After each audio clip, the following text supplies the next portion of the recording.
bertemu lagi di Time Podcast Spesial Pelajar. Kita mau ngobrol lagi tentang program sekolah dari SMK Model PGRI 1 Mejoyan. Kali ini soal Japanese Program atau program kelas Jepang.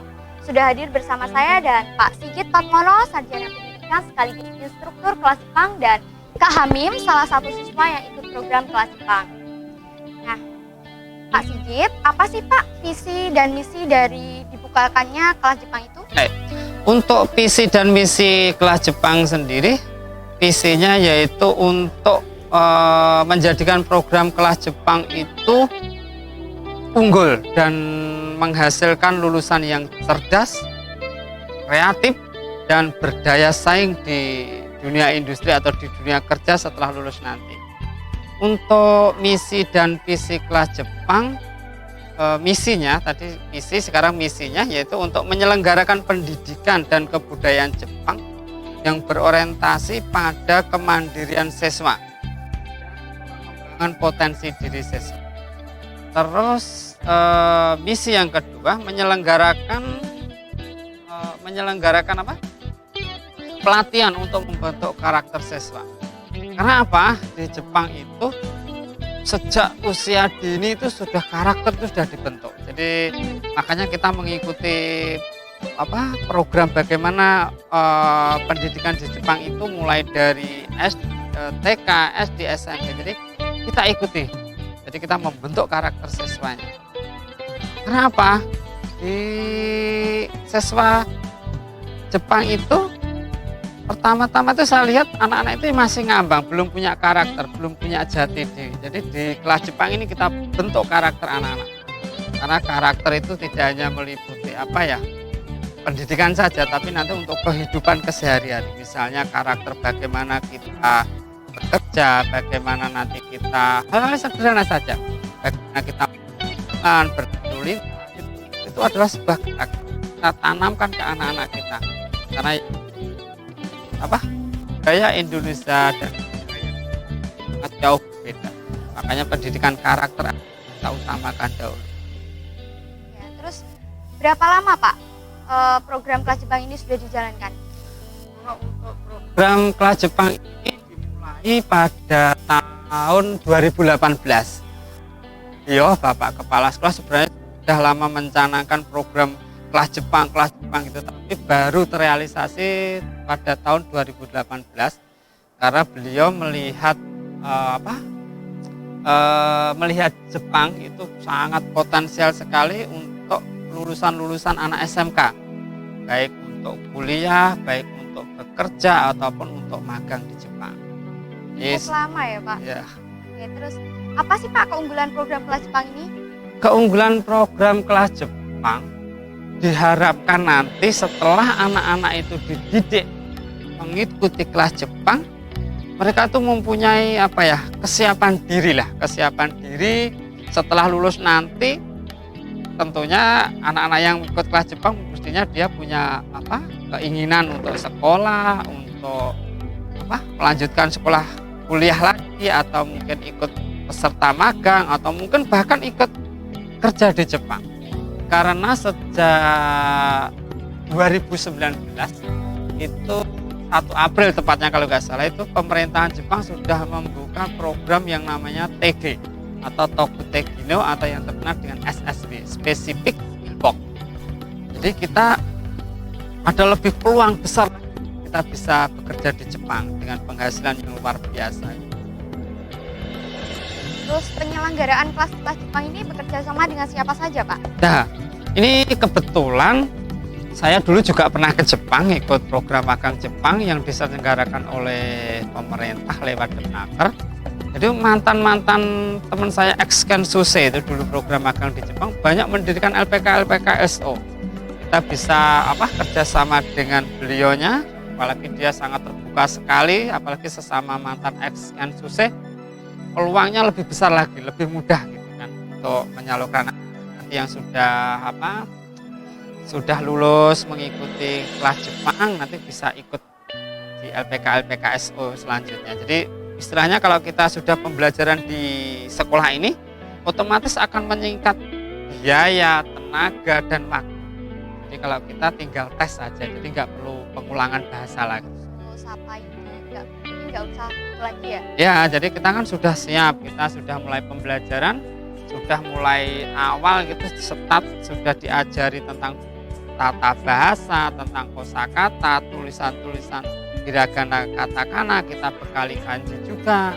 Kita ajarkan pendidikan coke, jadi untuk melatih anak-anak itu biar siap nanti setelah lulus tinggal ikut tes saja. Jadi kan otomatis istilahnya bisa potong kompas gitu loh. Jadi coba bayangkan kalau di SMK kita itu pendidikan kelas Jepang, lulus terus dia nanti ikut LPK, berarti otomatis di LPK SO tentunya ya, yang SO itu sending organisasi, jadi organisasi pengirim peserta magang di Jepang. Jadi gini, kita itu bisa menghemat kalau seandainya anak-anak sudah kita ajari bahasa Jepang di sekolah kita bisa langsung ikutkan tes, jadi nggak perlu mengulang lagi kelas bahasanya. Jadi kan otomatis biayanya sudah berapa yang sudah dihemat gitu, waktu dan biaya. Nah, ngomong-ngomong, prestasi apa sih Pak yang sudah diraih di program kelas Jepang ini?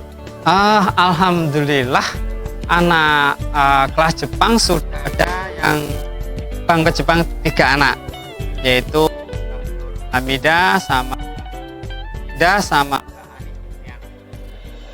Tiganya sudah terbang ke Jepang meskipun di suasana pandemi yang luar biasa. Karena di Jepang juga dibuka tutup gitu. Yeah. Jadi kebetulan pas siswa kita selesai wawancara, medical check up, pengurusan visa dan eligibility semuanya sudah selesai. Kebetulan pas negara Jepang dibuka, 3 anak ini sudah bisa terbang ke Jepang. Yang satu itu kerja di pengolahan makanan di daerah Kumamoto. Yang 2 ini ikut program Kaigo, yaitu perawatan di daerah Miekeng. Jadi alhamdulillah kita testimoni anak-anak ini bisa terbang ke Jepang walaupun dengan kondisi yang COVID-19 ini. Terus ya Pak, nah untuk Kak Hamim, kakak ikut kelas Jepang juga ya? Boleh dong kenalan pakai bahasa Jepang. Konnichiwa, hajimashite. Kenalkan, watashi no namae wa Hamim desu. Nama saya Hamim, sudah saya desu, umur 17 tahun, 3 nenshi desu. Sekarang kelas 3. Dozo yoroshiku onegaishimasu. Wow, bagus sekali. Ceritain dong Kak, pengalaman kakak ikut kelas Jepang itu gimana? Pengalaman saya ikut kelas Jepang itu ya, awal-awal itu sulit kayak mengerjakan pelajarannya atau gimana cara menulis huruf Jepangnya itu kan sulit. Tapi kelamaan itu sudah terbiasa. Seru nggak? Pasti seru. Serunya gimana? Serunya itu bisa menambah orang baru, kata-kata baru, kita tahu hal tentang Jepang gitu. Terus apa saja program-program di kelas Jepang itu?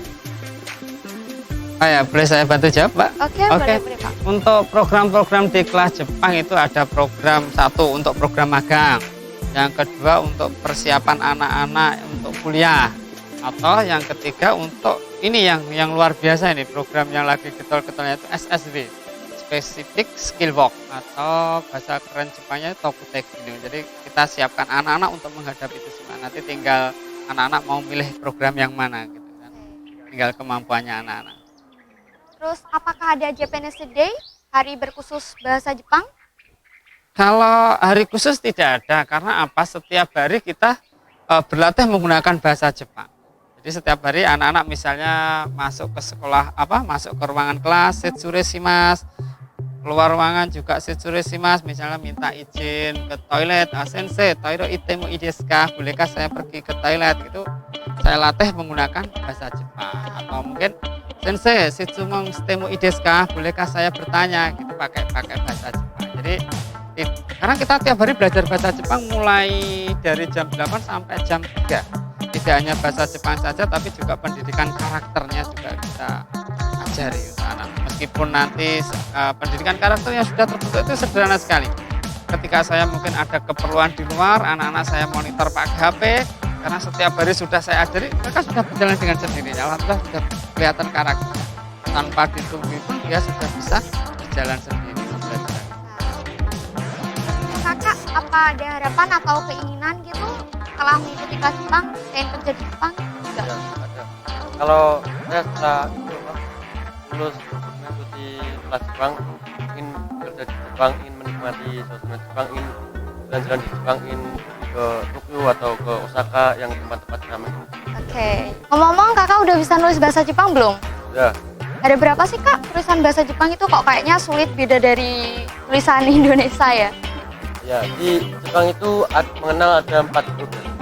Yang pertama enggak katakana ada, hiragana ada, kanji ada, romaji yang biasa dipakai sama orang Indonesia atau orang internasional biasanya A, B, C, D, E sampai Z itu romaji namanya. Oh oke. Terus di antara 4 tadi yang menurut kakak sulit tuh yang mana? Menurut saya yang paling sulit itu kanji, soalnya gimana ya, nulisnya itu sulit banget, banyak coretan-coretan yang nggak begitu jelas.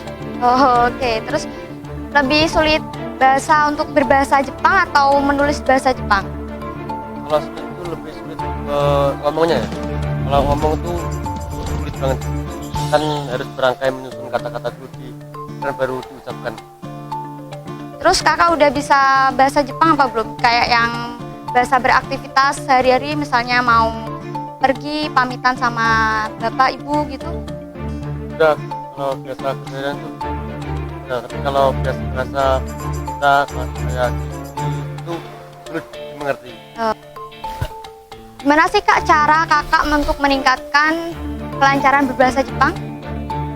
Cara saya meningkatkan pelajaran bahasa Jepang itu dengan menonton anime juga bisa, atau membuat cerita dari menggunakan bahasa Jepang. Sakubung Ya, mengarang. Oh, oke. Terus kakak lebih suka lagu bahasa Indonesia atau lagu bahasa Jepang? Suka lagu bahasa Jepang. Jadi bisa menambah wawasan gitu ya untuk mendengarkan lagu bahasa Jepang. Kebetulan Mbak, di waktu kita jenuh belajar gitu, biasanya saya setelkan CD itu lagu-lagu Jepang. Lagu-lagu baik lagu-lagu kenangan atau lagu-lagu yang bisa menggugah semangat anak-anak untuk belajar, untuk memotivasi. Kadang-kadang juga saya video mimas, melihat video tentang Jepang, keindahan Gunung Fuji, terus megahnya kota metropolitan, terus tempat-tempat wisata yang misalnya waktu di Jepang itu waktu Maple, Mbak.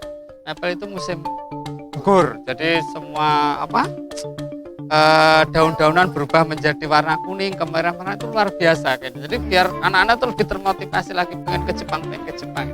Karena pengalaman saya waktu di lihat sakura itu apa toh, sampai kok negara Jepang sampai disebut negara sakura. Memang luar biasa karena hampir di sepanjang jalan di pohon sakura. Memang jadi ada identitas tersendiri bagi negara Jepang. Kalau orang menyebut negeri sakura, orang mesti image-nya mesti Jepang, tidak ada negara yang lain. Kalau bilang negara sakura berarti Jepang. Ini biar anak-anak termotivasi lagi ke Jepang, baik kuliah atau kerja apalah.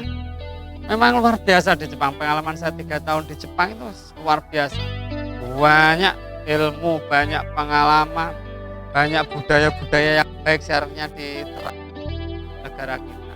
Hal yang sederhana saja, Mbak, buang sampah itu sampai sedetailnya orang Jepang memikirkannya. Jangankan buang sampah, kalau tempat kita kan di musola ya, kita bisa lihat contoh bagaimana menata sandal kalau kita Jumatan atau apa gitu. Kalau di Jepang rapi, sejak SD itu sudah diajari seperti itu. Jadi karakternya dia terbentuk. Makanya anak-anak biar untuk mengusir kejenuhan waktu belajar bahasa, biasanya saya video mimas, itu melihat video untuk menggugah semangat. Wah, ternyata kelas Jepang di SMK Model keren sekali. Semoga sukses ya Pak. Ya. Oke, Time Lovers, banyak sekali info menarik tentang kelas Jepang ini. Ikuti terus Time Podcast spesial pelajar ya. Sampai jumpa and see you.